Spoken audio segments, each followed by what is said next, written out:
Hey guys, hope you're all doing good. Welcome back to the channel.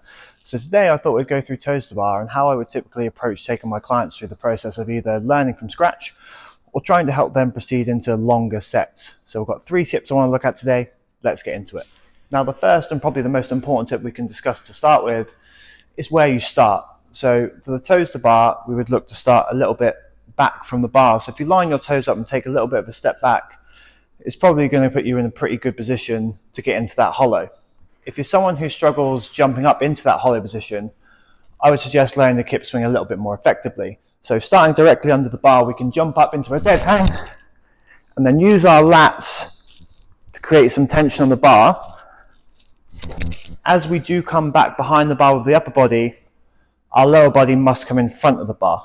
And that's going to switch back and forward throughout any gymnastics movements we do. And for them to remain fluent, that's really important. So when I do jump up into this dead hang position and I do push against the bar to move my upper body backwards, I've got to let my feet come forward a little bit and then vice versa. And this will create a nice little swing that I have a lot of control over.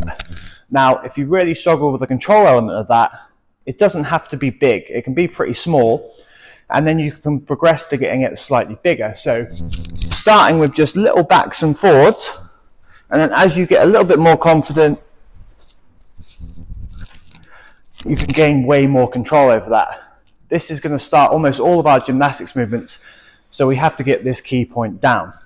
Now the second tip I want to discuss is using 2 lesser variations of toes to bar in workouts to try and build you up to doing the RX version. Okay, so this is the kipping knee raise and the kipping straight leg raise. So both have their merits and they're very useful in learning how to do RX toes to bar within workouts, because doing them by themselves in isolation is great, but obviously we've got to learn to do them under fatigue too. So incorporating these 2 different variations into workouts is going to be quite helpful. So we're going to build upon the kip swing we learned a second ago. So we can always start from a dead hang.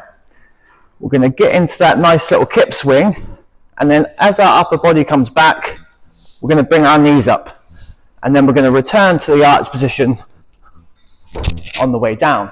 Now, how high you bring your knees is not actually that important to start with. Most of it is just about getting that rhythm and learning how to return your legs to that straight arch position on the way back down. As you get more and more confident with that, we can then build on to getting your knees a little bit higher, and this will maybe look to replicate toes to bar a little bit more. Now, moving on to the straight leg raise. This isn't as difficult, I would say, because your legs remain in a pretty straight position. But the reason we use this variation is because your legs are at their heaviest when they're straight. So it teaches you a little bit better control over the motion. So we're going to start in the same way. We're going to jump up. We're going to start kip swinging. And then when we're happy, we can start to try and bring our legs just that little bit higher. Now, same again.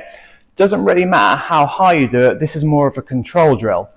So if it comes to workouts in the week in your classes and things like that, where you've got to do a high volume, I would start incorporating these into workouts instead of toes to bar to try and build you up to that RX variation.